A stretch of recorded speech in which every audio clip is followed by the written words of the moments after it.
Imagine if another country could influence what products you buy, what you learn, or even the decision made by your government. Would that mean they control your country? Well, this idea is closely related to imperialism and colonialism. Although these two terms are often used interchangeably, they actually have different meanings. Imperialism is when the powerful country tries to control or influence another country. The control can be political, economic, or both. And colonialism is more specific. It happens when a country directly occupies and governs another territory. In simple terms, imperialism is the idea of gaining power over others, while colonialism is the action of taking control and ruling directly. For example, British influence in China through trade agreements is imperialism, while direct British rule in India is colonialism. And then we're going to talk about the key chronology of the imperialism. The first one on 1757, where British dominance in India begins. Britain started taking control of India through the East India Company. This was one of the earliest examples of a European power ruling over a large Asian nation. The second one is on 1788, where British colonies in Australia began. Britain sent its first settlers to Australia, claiming the land as its own, even though indigenous people had lived there for thousands of years. And then the third one is on 1830, where France invades Algeria. France invaded North Africa, beginning its long colonial rule over Algeria. This shows how European powers were expanding into Africa and the Middle East. Next, we're going to 1839 to 1860, when Opium Wars in China began. Britain fought China to force it to open its ports for trade, including the trade of opium. China was weakened and Western powers gained more influence there. And then the next, we're going to 1857, when India Rebellion or Sepoy Mutiny began. Indian soldiers under British command rose up against British rules. Britain crushed the rebellion and took direct control of India under the Crown. Next, on 1870 to 1900, European scramble for Africa. European nations rushed to colonize Africa, claiming as much land as possible. By 1900, almost the entire continent was under European control. And then on 1884 to 1885 was a time where Berlin Conference began. European leaders met in Berlin to divide Africa among themselves without asking any African people. This conference decided the borders we still see today. And then 1898, when Spanish-American War began.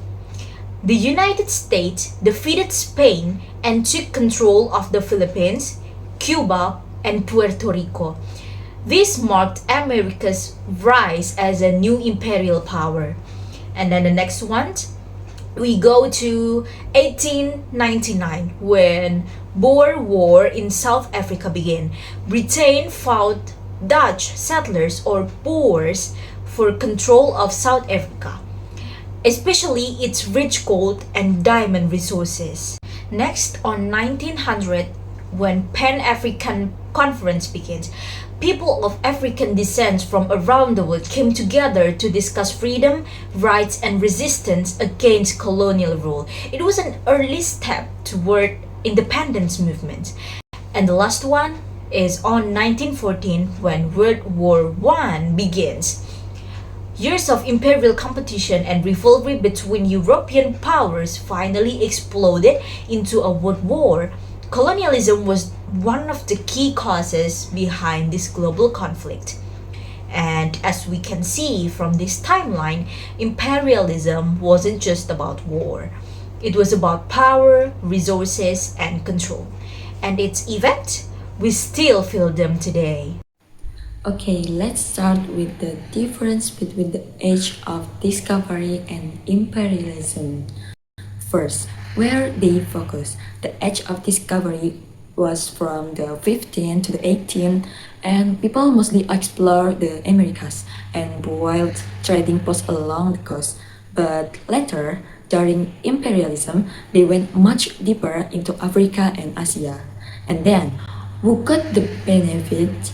Early on, the middle and lower nobles got most of the gains, but when imperialism came, the rich people, banker, and big business owners were the ones who made the most money.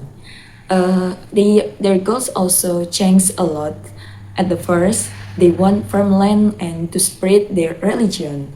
Later, they just want new place to sell their factory goods because they made too many things and could not sell them all back home.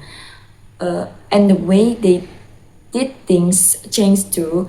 It started with the setting up farms and churches, but turned into taking over land with armies, making official rules and signing unfair deals that only helped them.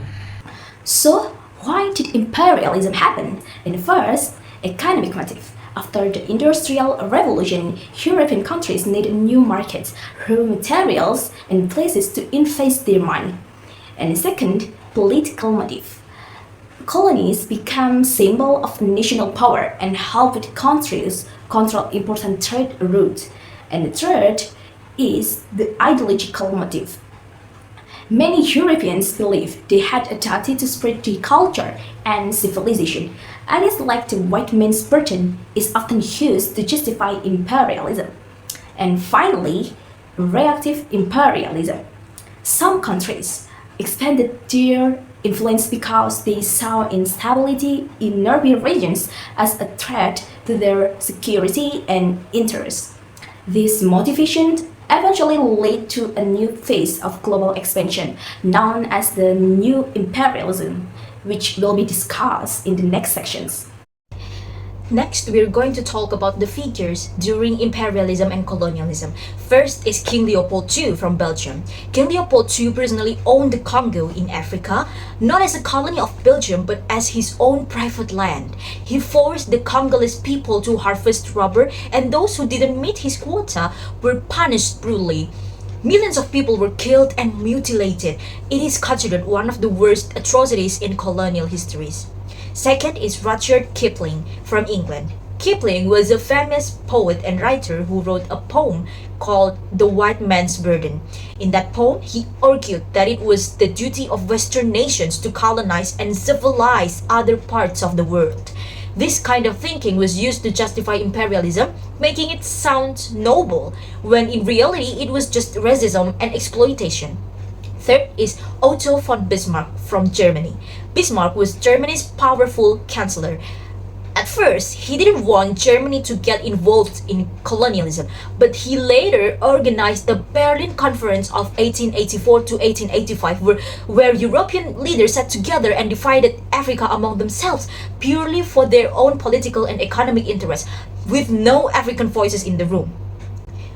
Next is Beers Diamond Mining Cartel from Britain. De Beers was a powerful British-owned company that controlled diamond mining in South Africa.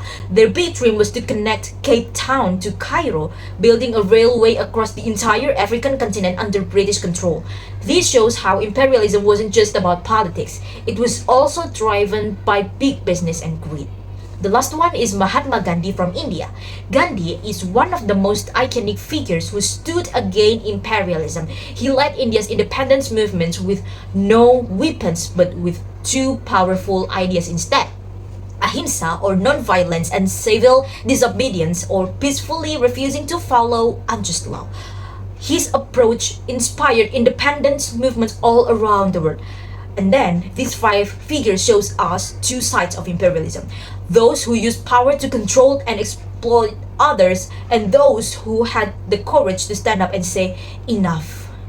Okay, now let's talk about the new imperialism. This was from 1870 to 1914, and it's called new because it was not just about one thing anymore. It was about money, power, pride, and strategy all at once. This all happened because of the Industrial Revolution. New, new inventions like steamships, telegraphs, and better weapons gave European countries a big advantage. Plus, they felt proud of their own nations and want to be stronger than each other. Okay, basically, it went like this. From better factories to the more money to the bigger empires to the countries fighting each other and less the tension eventually led to World War I in 1914. Alright, and I will explain how imperial countries controlled their colonies interestingly. They didn't use the same methods everywhere. Based on their nature, there are three main methods. First, direct rule. Local rules were removed and completely replaced by European administrators, and the territory was fully annexed. An example is France in Algeria. Second, indirect rule. This method was more cost-effective because local rules were retained, but they were closely supervised by European officials. An example is British rule in India. Third, informal imperialism. In this case, the local government remains legally independent, but its economy and politics are controlled by foreign powers through unfair treaties. An example of this is what happened in China. Now, we are going to talk about how empires maintain control. First is from military force. The most direct way to control a colony was through weapons and soldiers. European empires had far more advanced weapons like machine guns, while many colonized people still used basic tools. Whenever local people tried to rebel or fight back, the colonial army would crush them quickly. Simply put, if you resist, we will destroy you.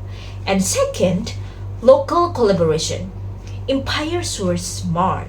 They didn't always rule alone. They found local rulers, kings or elites who were willing to work with the colonizers in exchange for keeping their own throne or power. These local leaders then helped control their own people on behalf of the empire. This method was cheaper and easier than sending more soldiers. Third is from education.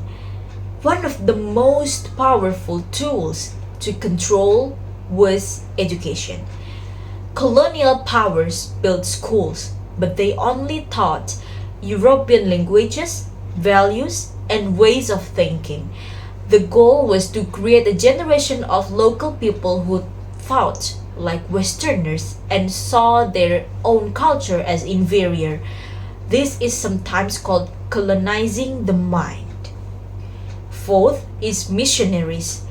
Christian missionaries were sent to the colonized to spread religion. While some genuinely wanted to help, this was also used as a tool of imperialism. By spreading Christianity, colonizers could frame their presence as a moral of humanitarian mission, making colonialism seem like a good thing rather than an invasion. Fifth, economic dependence. Perhaps the most long-lasting form of control. Empires restricted the colony's economy so that it could only export raw materials like rubber, cotton, or gold back to Europe. Then finished products were imported back from Europe at high prices. This made the colony completely dependent on empire economically, making it nearly impossible to develop independently. As you can see, empires didn't just use guns to stay in power. They used education, religion, money, local allies. Control wasn't only physical. The third is it was mental and economic too. Next, now let's look at how this played out in Africa. The continent is extremely rich in resources such as copper, rubber, palm oil, coffee, and cocoa. This wealth sparked fierce competition among European nations, known as the Scramble for Africa. To avoid conflict among European powers, the Berlin Conference 1884 until 85 was held. Ironically, they divided up the African continent without inviting a single African representative.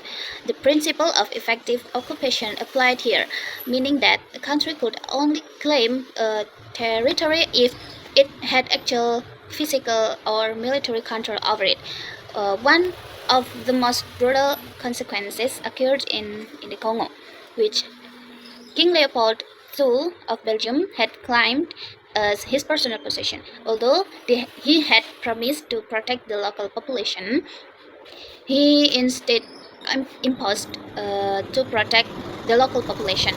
He instead imposed brutal forced labor to extract rubber, resulting in the death of millions of people. International condemnation eventually forced the king to hand over the Congo to the Belgian parliament. And then, imperialism in Asia focused on three regions. First, China. Britain instigated the opium wars to force the opium trade.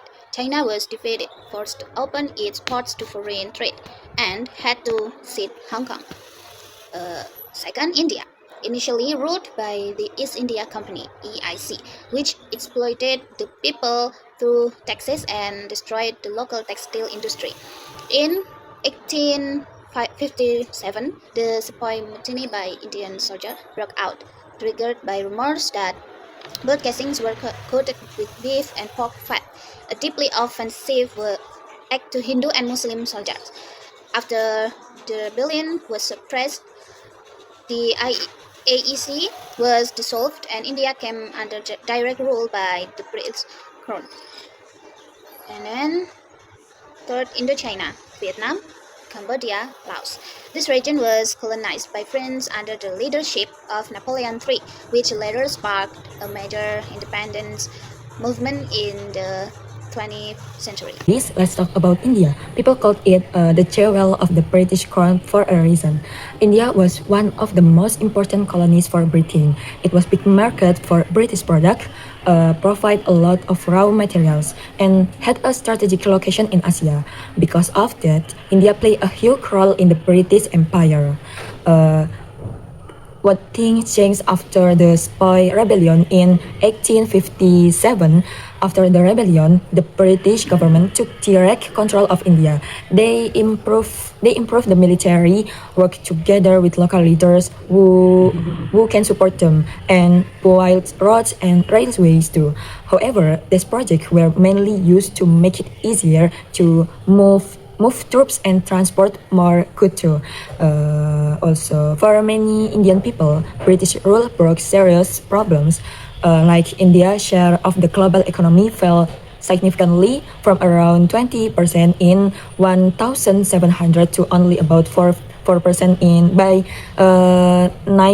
1975. So increased too, and millions of people suffered during that period. And now we are going to talk about imperial culture. But before that, I want to ask a simple question for you.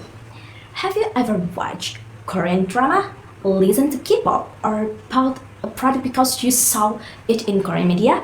I think many people around the world have. And this shows that the culture can be a powerful way to influence people. Imagine how K-pop trends can influence fashion, beauty standards, or even what people buy. That's the power of a culture. In the age of imperialism, European countries also use culture to influence people through media, education, and advertisement. They promote the idea that empire was something positive. This is what we call imperial culture. So, when we think about imperialism, we shouldn't see it as just a chapter in a storybook. That's the tools may have changed, but the competition for influence is still happening around us every day. And understanding imperialism helps us becoming more aware of how power works, both in the past or in the modern world.